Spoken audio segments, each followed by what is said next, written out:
હજુ તારો બાપ બેઠો છું, હજુ તારો બાપ બેઠો છું.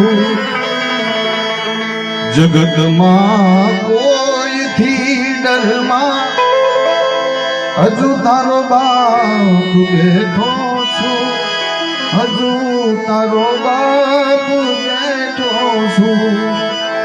કારણ કે જગતમાં જેના મા બાપ નથી ને એને પૂછી આવજો એને કેવી વેળા પડે છે ભાઈ, એના માથે કેવું દુઃખ. 80 વર્ષનો બાપ થઈને વિયો જાય ને, ભલે 50 વર્ષનો દીકરો હોય પણ બાપ એ બાપ છે ભાઈ.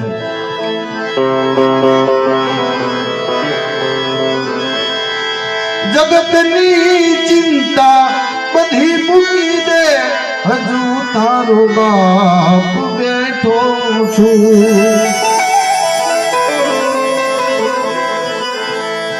જગતની ચિંતા મૂકી દે, હજુ તારો બાપ બેઠો છું.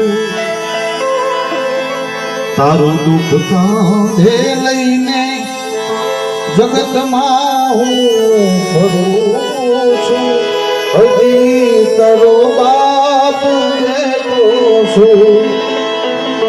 જગતમાં કોઈથી ડરમાં, હજુ તારો બાપ બેઠો છું, હજુ તારો બાપ બેઠો છું. મિત્રો